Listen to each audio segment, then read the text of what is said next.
Hey everybody, professional outdoor photographer David Johnston here for Outdoor Photography Guide. One of the biggest questions that a lot of new photographers have, and even those photographers who are going to a new place for the first time have this question too, is why can't my images here look like that person's? Maybe your favorite photographer has been to that location and you're trying to simulate what they saw in your own images. One of the fastest ways that you can get better photographs is actually simplifying your composition, figuring out what your subject is in a scene and featuring it prominently. I want to take you through this example that I had in Grand Teton National Park. I spent a week out there trying to get a dream photograph of the Teton mountain range. And what I found was simplifying the composition got me exactly what I wanted to get. So take this photograph. You have this big foreground in the fence that's going through the scene. You have the valley and fog, and then you have the mountains in the background. Cool shot, yes, but it's a little bit cluttered, and what's actually the subject here? It's the mountains. It's what you prominently want to feature. So I reframed it, trying to exclude anything that took away from the subject and include more of the subject. So only the valley here, the trees going across the midground, and the mountains in the background. Still simplified, but not simplified enough. That subject still gets a little bit lost. So the last image I took is just of the mountain face, covered and peeking out from behind the fog.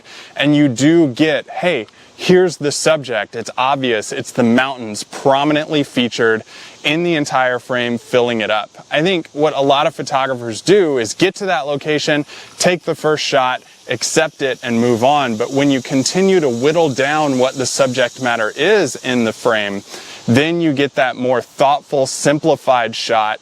That's oftentimes your best one of the day. You can keep all of them, but the best one is typically the one where the subject shines. I'm doing the exact same thing out here in a local forest with a small scene, kind of a macro photography scene. I initially photographed this root system covered in moss behind me with a very wide look to it. And it was cool. It reminded me of kind of like a glacial field in Iceland running through the valley. But the subject matter is something that I didn't know what it was when I first shot this image. Now, whittling it down, there were a couple small features here of highlighted tones and shadowed tones with some mushrooms growing around in the area too. When I simplified the shot, those became more prominent. Simplifying it even more got me this scene that kind of plays on a mountainside with trees poking out, with the mushrooms being the trees. So a simplified shot is oftentimes the one that I like best, that shines the most, and that is easy for people to see and say, hey, okay, here's the subject matter in the frame. Just remember, every time you're going out to shoot, photograph the first scene, figure out what the subject matter is, figure out what's taking away from the subject matter, reframe it to highlight the subject better, and whittle that down over and over.